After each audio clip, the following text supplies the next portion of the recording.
على خاتم الأنبياء والمرسلين وعلى آله وصحبه أجمعين. أما بعد، رب اشرح لي صدري ويسر لي أمري واحلل عقدة من لساني يفقهوا قولي.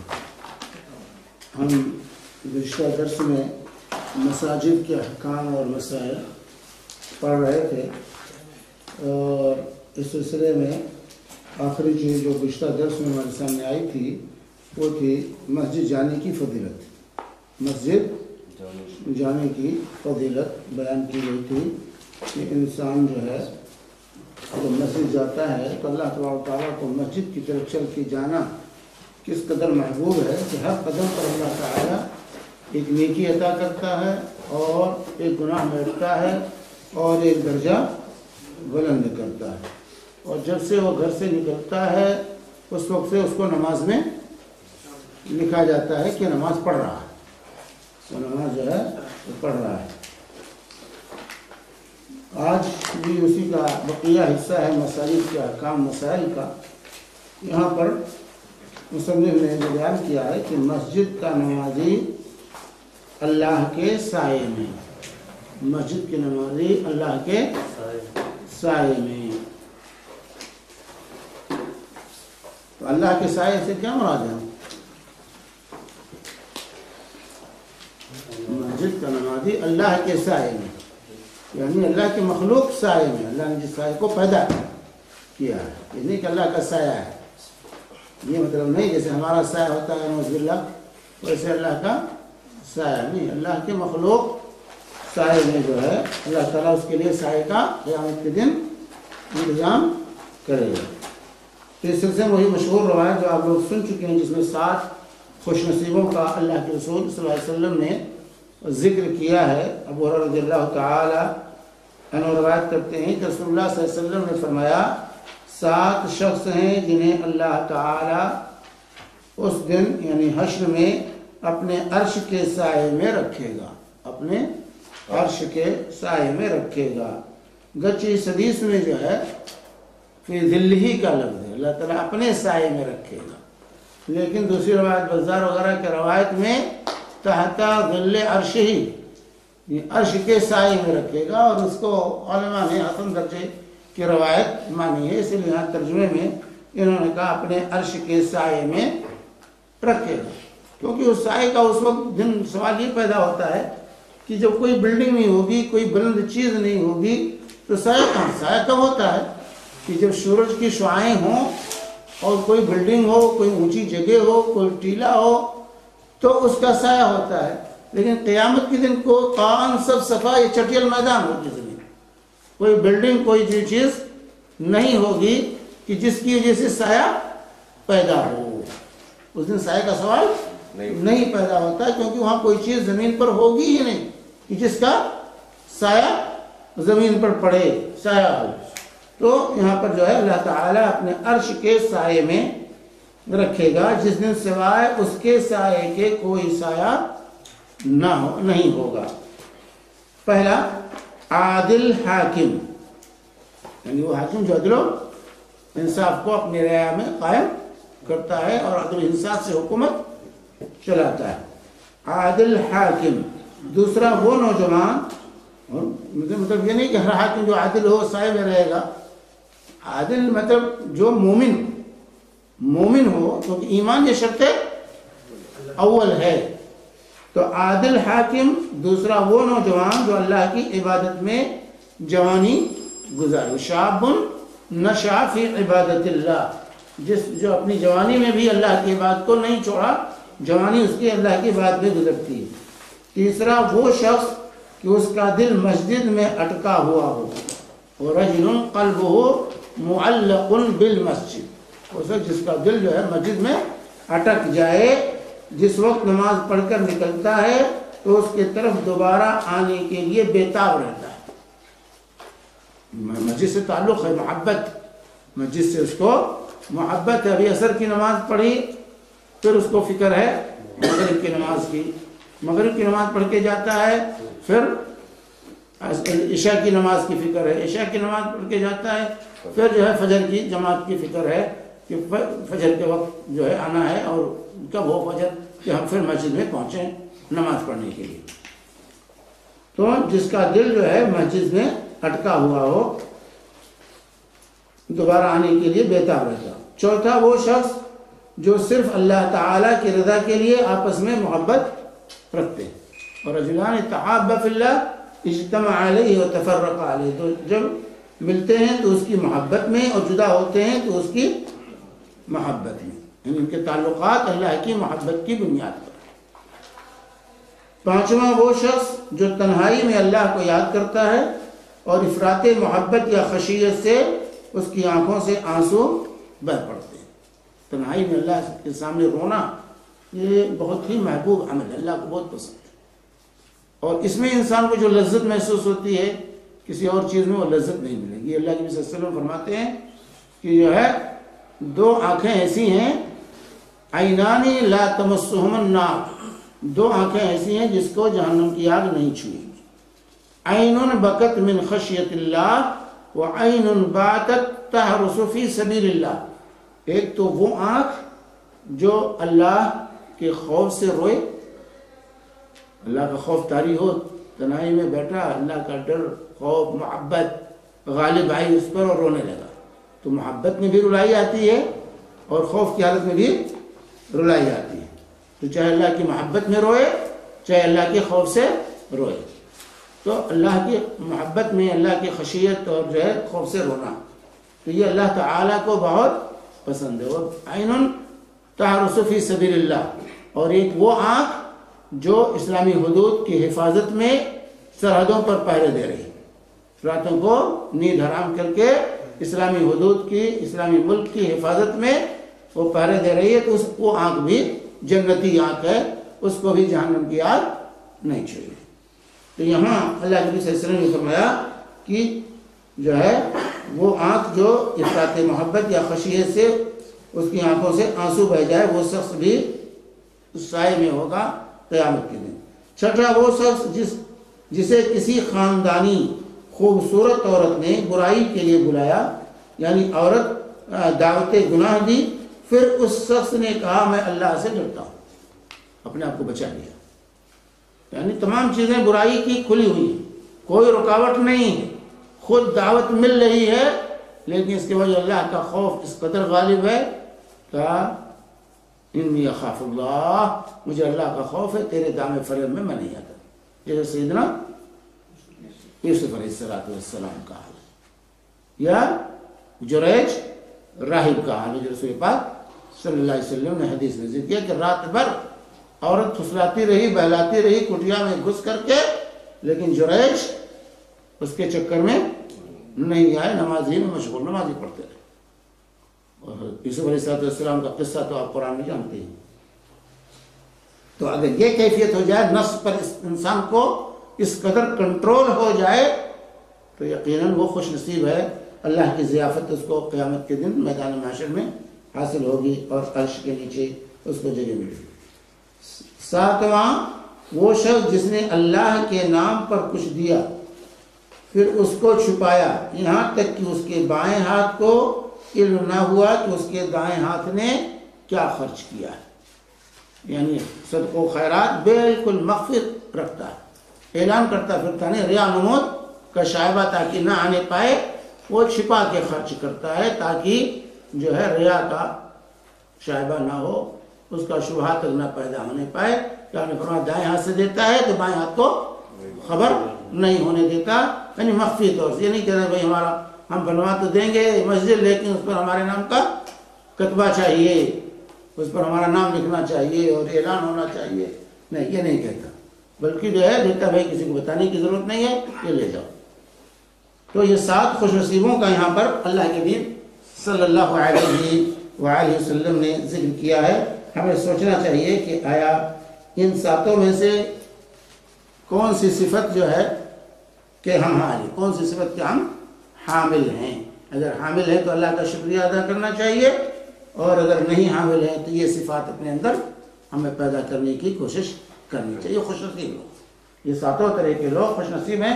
تو ان میں ایک وہ شخص ہے جس کو مسجد سے محبت پیدا ہو جائے، 5 وقتہ نماز باجماعت وہ مسجد میں ادا کرتا ہو، 5 وقتہ نماز مسجد میں ادا کرتا ہو تو وہ انتہائی خوش نصیب ہے۔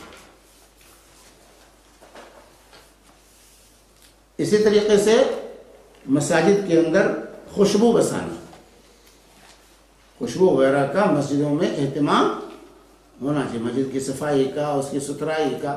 یہ صرف فراش کا کام نہیں ہے، یہ ہر مسلمان کا کام، یہ ہر مسلمان کی ذمہ داری کہ اس کا خیال رکھے کہ مساجد کی صفائی ستھرائی، اس میں خوشبو کا اہتمام ہر مسلمان کو کرنا چاہیے۔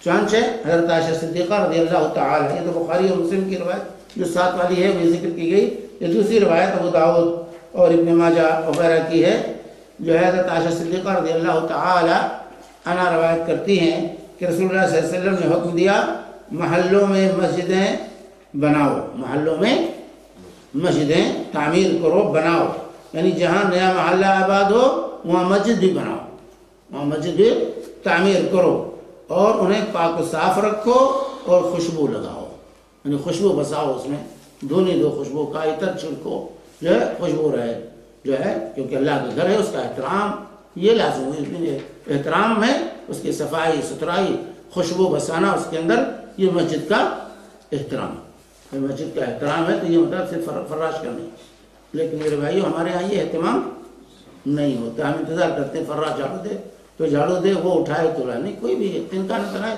تو ہمیں اٹھا لینا چاہیے کہیں بھی۔ لیکن آج جو ہے اللہ کا فضل ہے تو مساجد کی یہاں پر تو بڑا اہتمام ہے حکومت کی طرف سے، حکومت کی طرف سے اس وقت جو ہے بڑا اہتمام ہے، اللہ کا فضل ہے، تو ہمیں مسجدوں کی صفائی ستھرائی کا، اس میں خوشبو بسانے کا یہ اہتمام کرنا چاہیے، یہ مطلوب ہے۔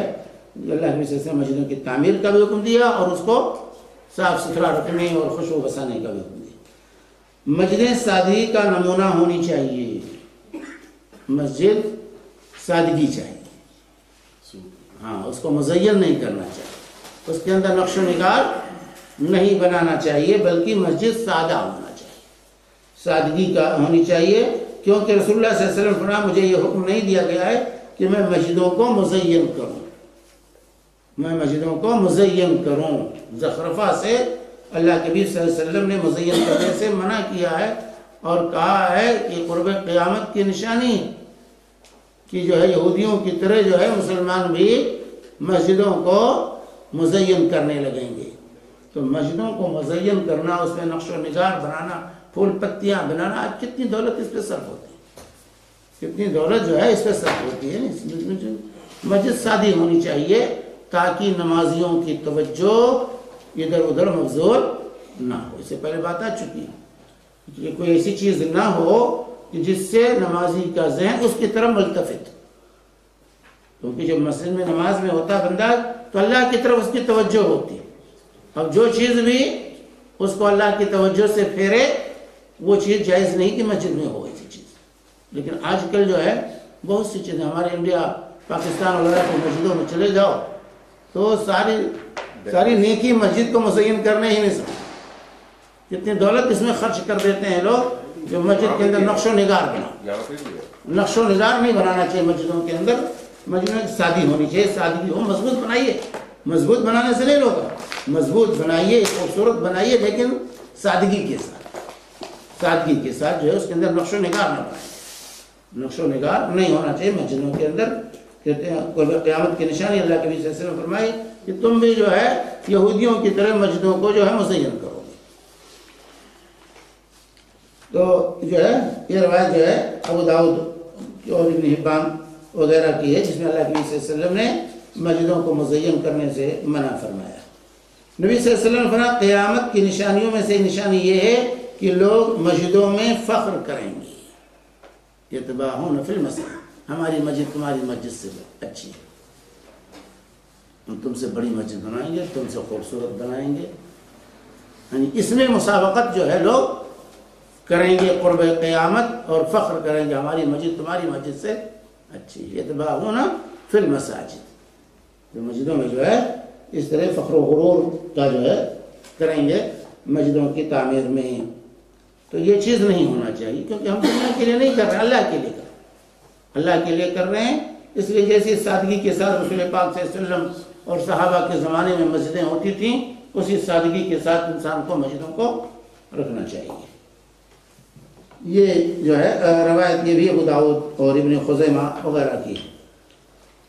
تو یہ چیزیں آج جو ہے اس پر ہمیں توجہ دینی چاہیے کہ کافی دولت جو ہے لوگ اس بات پر خرچ کر دیتے ہیں، جتنے میں 2 مسجدیں بن سکتی ہیں اور ایک ہی مسجد پر صرف کر دیتے ہیں، اس کے بجائے ایک ہی پر اتنا زیادہ صرف کرنے کے 2 مسجدیں بنا دو تاکہ اور لوگوں کا فائدہ ہو جائے۔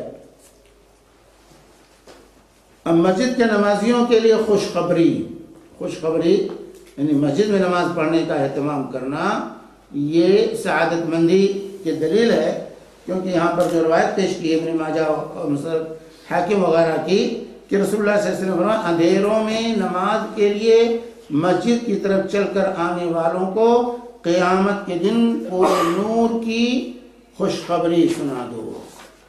جو تاریکی ہے، راستہ دکھائی نہیں دیتا ہے، پھر بھی مسجد کی طرف جا رہے ہیں۔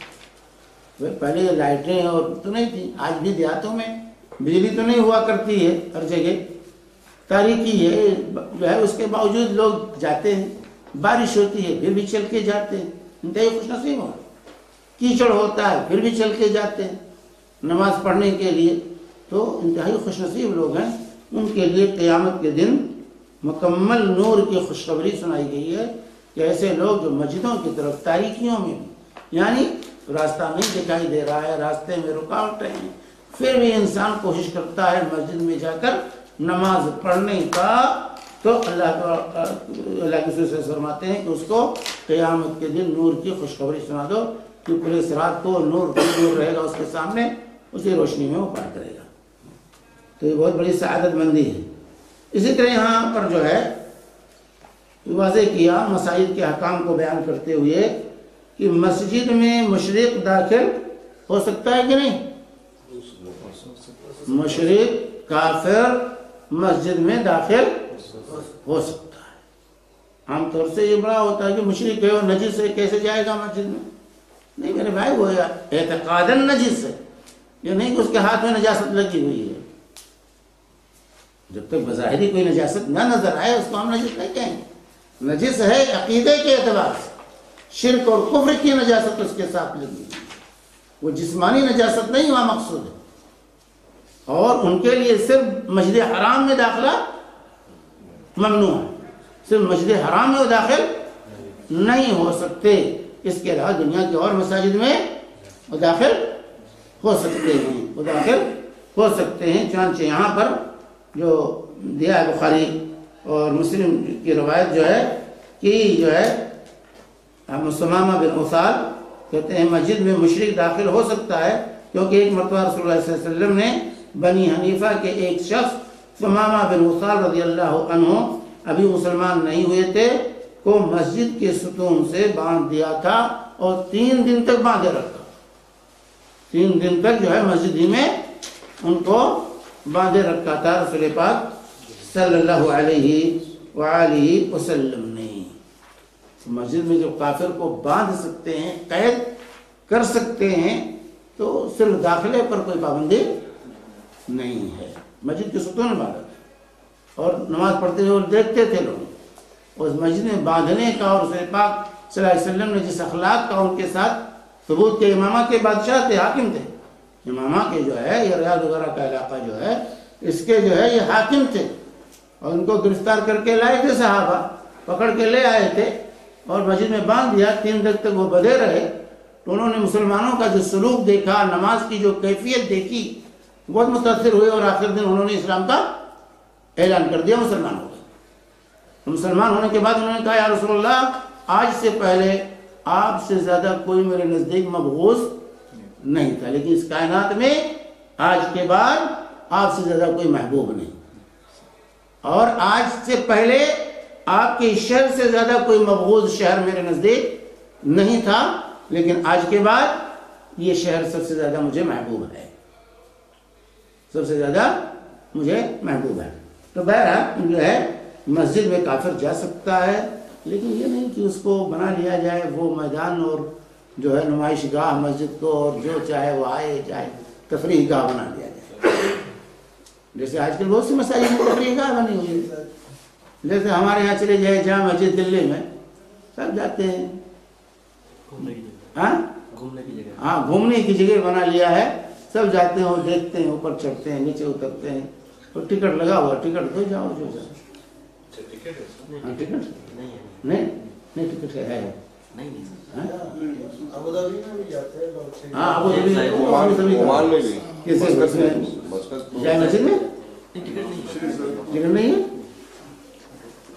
صحیح پناہ لے کے جاتے ہیں، پناہ لے کے جاتے ہیں عبدالوہاب مسجدوں میں۔ ہاں نہیں وہ لے کے جاتے ہیں، وہ تو جاتے ہیں دعوت کے لیے۔ اچھا وہ لوگ جو لے جاتے ہیں فنار والے جو لے کے جاتے ہیں وہ تعارف کرانے کے لیے لے جاتے ہیں، بھائی یہ ہماری مسجد ہے، یہاں ہم عبادت کرتے ہیں، اس کی تفصیل بیان کرتے ہیں کیا ہوتا ہے اس میں، تو وہ دعوت کے لیے جاتے ہیں تاکہ اسلام کا تعارف کریں۔ اگر اس غرض سے آپ لے جا رہے ہیں تو بہت اچھی چیز ہے، بہت اچھی چیز ہے، تاکہ وہ پہچانیں۔ جو وہ مسجد میں دیکھتے ہیں کچھ نہیں ہے، کوئی چیز نہیں رہتی جس کے ظاہر کوئی چیز ہے جس کو لوگ سجدہ کرتے ہوں۔ ان کے یہاں عبادت خانوں میں تو کچھ مظاہر ہونا چاہیے عبادت کے لیے، لیکن مسجدوں میں کوئی چیز نہیں ہے ان کو نظر آتی ہے، جس سے بڑا وہ متاثر ہوتے ہیں۔ بہرحال تو اگر تعارف کے لیے لے جا رہے ہیں، دعوت کے لیے لے جا رہے ہیں، تو ایسی صورت میں اچھی چیز ہے، لے جائیے، لیکن تفریح گاہ بنا لیا جائے کہ وہ جو آئے، عورتیں بھی جا رہے ہیں، مرد بھی جا رہے ہیں، سب تفریح گاہ بنا ہوا ہے۔ بہرحال اگر دعوت مقصود ہے تو کوئی حرج نہیں اس میں، مشرق کا داخلہ بنانے کے لیے جا رہا، کوئی کام کرنے کے لیے جا رہا تو وہ جائے گا، کوئی بات نہیں ہے اس میں، کیونکہ وہاں سے مسلمانوں کو قریب سے دیکھنے کا ان کو موقع مل سکتا ہے۔ نماز کی کیفیت دیکھ کر وہ اثر انداز، ان پر یہ کیفیت اثر انداز ہو سکتی ہے کہ ایک ساتھ ایک امام کی مطابق میں رکوع سجود قومہ قادہ جو کر رہے ہیں، اس سے بڑا اثر ہوتا ہے لوگوں پر۔ اس کے بعد یہاں پر مصنف نے کہا ہے مسجد کی خبرگیری کرنے والا مومن۔ حضرت ابو سعید خدری رضی اللہ تعالی عنہ روایت کرتے ہیں کہ رسول اللہ صلی اللہ علیہ وسلم نے فرمایا جب تم کسی شخص کو مسجد کی خبرگیری کرتے ہوئے دیکھو تو اس کے ایمان کی گواہی دو۔ بہرحال یہ روایت ترمذی کی ہے اور ابن ماجہ کی ہے، جو گرچہ مصنف نے یہاں ذکر کیا ہے لیکن روایت ضعیف ہے، یہ روایت اور ضعیف ہے۔ شیخ البانی نے اس کو ضعیف قرار دیا ہے کہ جو ہے اذا رأیتم جو ہے کسی رجل یتعد المساجد، کہ جب تم دیکھو کسی شخص کو کہ مسجدوں میں برابر آتا جاتا ہے، یعنی نماز کی پابندی اس کا خیال رکھتا ہے، تو جو ہے اس کے ایمان کی گواہی دے دو، فشہدوا لہ بالایمان، اس کے ایمان کی گواہی دے دو۔ یہ روایت ہے لیکن شیخ البانی وغیرہ نے اس کو جو ہے ضعیف قرار دیا کیونکہ اس کی سند میں ایک راوی ہیں دراج ابو سمع، وہ ضعیف ہیں۔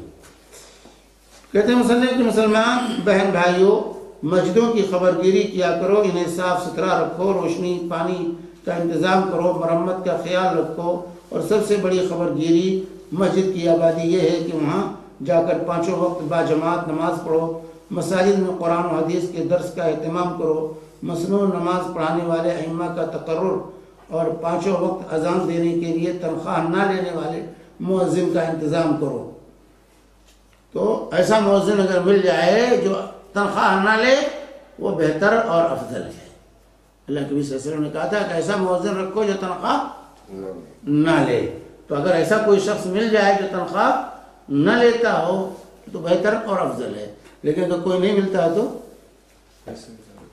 آپ تنخواہ رکھیے، تنخواہ رکھیے۔ اگر معاشرے میں ایسے افراد ہونی چاہیے کہ جو لوگ یہ خدمت جو ہے للہ فی اللہ پیش کریں، مسلمانوں میں یہ جذبہ ہونا چاہیے جو للہ فی اللہ یہ خدمت پیش کرنے کے لیے اپنے آپ کو تیار پائیں۔ لیکن اگر کوئی نہیں ملتا ہے تو آپ تنخواہ دے کے رکھیے، بھائی اس کی بھی ضروریات ہے، اس کی کوئی ضرورت اور کوئی طریقہ نہیں ہے، کوئی اور ذریعہ رزق کا نہیں ہے، اور آپ کو مسجد سے وابستہ کر لیا، بالکل پانچوں وقت ڈیوٹی دیتا ہے، تو ایسی صورت میں اگر آپ اس کو تنخواہ دیتے ہیں تو یہ جائز ہے۔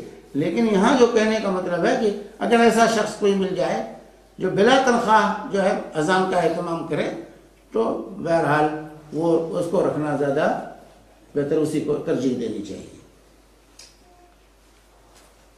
اس کے بعد مساجد کے احکام کو بیان کرتے ہوئے اللہ کے رسول صلی اللہ علیہ وسلم فرماتے ہیں، اور آج بھی جو کہتے ہیں تنخواہ جیسے امام ہے یا مؤذن ہے جو تنخواہ وہ مطلب پابندی کی تنخواہ لیتے ہیں، پابندی کر رہے ہیں، نماز پڑھنے کا نہیں، نماز پڑھنے کی تنخواہ وہ نہیں، یا نماز پڑھانے کی تنخواہ ہم نہیں دے سکتے، وہ تنخواہ جو ہے جو اپنے آپ کو پابند کر لیا، بھائی وہ نماز کہیں پڑھ سکتا تھا، کسی مسجد میں جا کے پڑھا سکتا، اس مسجد کے ساتھ اس نے اپنے آپ کو وابستہ کر لیا، ڈیوٹی کی طرح ادا کر رہا ہے، تو اس کی بھی ضروریات ہیں، ہمیں اس کا خیال رکھنا چاہیے۔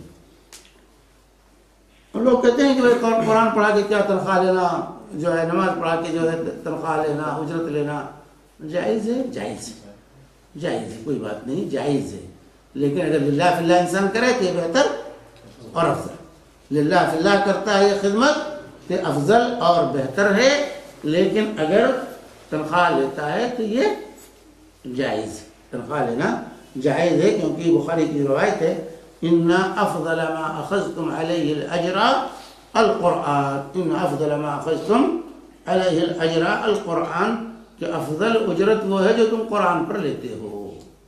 جیسے ابو سعید خدری رضی اللہ تعالی عنہ نے جب اس ڈنک مارے ہوئے شخص پر دم کیا تو اجرت لی اور بکریوں کا ایک ریوڑ ان سے وصول کیا، اور اس کو لے کر رسول پاک صلی اللہ علیہ وسلم کے پاس بھی حاضر ہوئی۔ تو بہرحال جائز ہے، لیکن بہتر اور افضل یہ ہے کہ انسان اس طرح کے کاموں پر اجرت وصول نہ کرے، ایسا ہونا چاہیے، خودداری ہونی چاہیے اور اجرت نہیں لینا چاہیے، لیکن اگر کوئی لے لیا تو یہ جائز ہے، لے لیا تو یہ جائز، ایسے ہونا چاہیے انسان کو کہ اپنے جو ہے رزق کا ذریعہ ان چیزوں کو نہ بنائے، رزق کے لیے کوئی دوسرا کام کرے رزق کے حصول کے لیے، اور ان چیزوں کو للہ فی اللہ کرنے کی کوشش کرے، لیکن اگر آج اس کو جو ہے کہا جائے تو آج نہ امام ملیں گے، نہ مؤذن ملیں گے، اور نہ کوئی مدرس ملے گا، کیا کریں گے؟ دین کا کام تو بند نہیں کیا جا سکتا نا۔ تو کیونکہ ضروریات لوگوں کی ہیں، لوگوں کی ضروریات ہیں، جو اس نے اپنے آپ کو آپ کے ساتھ پابند کر دیا، تو اب وہ جو ہے مستحق ہے کہ اس کو اجرت دی جائے۔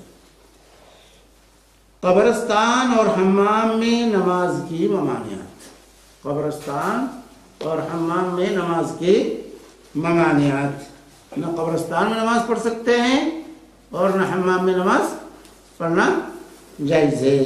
حضرت ابو سعید خدری رضی اللہ تعالی عنہ روایت کرتے ہیں کہ رسول اللہ صلی اللہ علیہ وسلم نے فرمایا تمام روئے زمین مسجد ہے، یعنی سب جگہ نماز جائز ہے سوائے قبرستان اور حمام کے، سوائے قبرستان اور حمام کے۔ یہ ابو داؤد اور ترمذی جو ہے وغیرہ کی روایت ہے، ابو داؤد اور ترمذی کی روایت ہے۔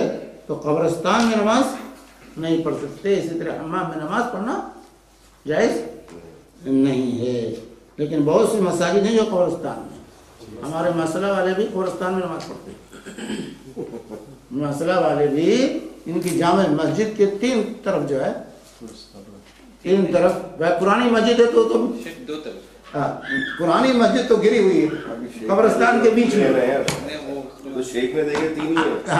نہیں وہ پرانی جو اصل مسجد جو ہے، جائیں گے تو راستے میں بھی قبر پڑے گی، اور جو نئی مسجد بنی ہے بغل میں وہ دو طرف سے جو ہے، وہاں قبلے کی طرف بھی قبرستان ہے اور دائیں طرف بھی قبرستان، اور کوئی فاصلہ نہیں، وہ سب اسی میں نماز پڑھتے ہیں۔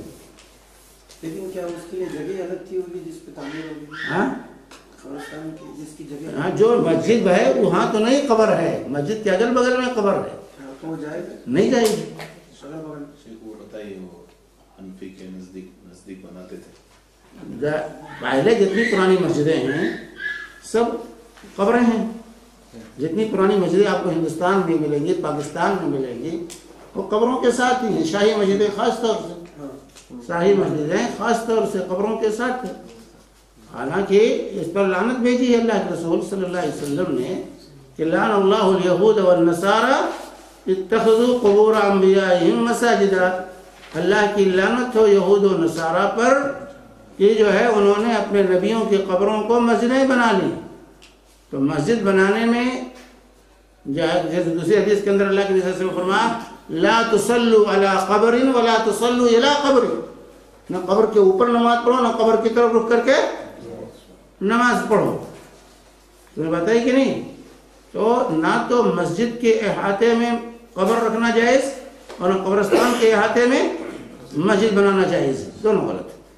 اگر قبرستان پہلے رہا ہو مسجد بعد میں بنی ہو تو مسجد کو وہاں سے ختم کر دینا چاہیے، اور اگر مسجد پہلے ہو قبر بعد میں رکھی گئی ہو تو قبر کو اکھاڑ دینا چاہیے، کیونکہ دونوں چیزیں مسجد اور قبر دونوں اکٹھا نہیں ہو سکتے، کیونکہ شرک کا دروازہ ہے، یہ شرک کا دروازہ بنتا ہے۔ لیکن ہمارے یہاں جہالت تھی پہلے، اور لوگ مسجد کے ساتھ قبرستان رکھتے تھے کہ تاکہ یہیں دفن رہیں گے، یہیں ہماری اولاد آئے گی، نماز پڑھے گی اور دعا کرتے ہوئے چلی جائے گی، دعا کرتے ہوئے اس خوش فہمی میں، اسی خوش فہمی میں، اسی نیتوں کے ساتھ لوگ قبرستان جو ہے مسجدوں کے ساتھ رکھتے تھے کہ ہماری اولاد آئے گی، نماز پڑھے گی اور ہمارے لیے بھی دعا کر دے گی۔ اس کے جیسے اکثر مساجد کے یہاں مصیبت ہے۔ مسئلہ والوں کو خرچہ ہے، ہاں مسجد والوں کو خرچہ ہے، حرج ہے اس میں، نماز پڑھنے میں حرج ہے۔ ان لوگوں کو قبرستان ختم کرنا چاہیے، قبروں کو اکھاڑنا چاہیے۔ وہ جو سنا کی طرف جو مسجد ہے جو قبرستان کے ساتھ، کہاں پہ؟ سنا کی طرف قبرستان جو ہے نا یہاں، کہاں پہ؟ سنا کی طرف، سنا کی طرف؟ سنائیہ تو کہاں ابو حمور میں کہاں مسجد؟ مسجد بنائے تو مسجد تو قبرستان سے باہر، اس کا باؤنڈری الگ ہے، اس کی باؤنڈری الگ ہے، یہ نہیں کہ مسجد اگر احاطہ الگ ہے، اس کا احاطہ الگ ہے، کوئی بات نہیں۔ مسجد نبوی کے بارے میں کیا؟ مسجد نبوی کے بارے میں، مسجد نبوی میں کہاں قبر ہے؟ کس نے کہا مسجد نبوی میں قبر ہے؟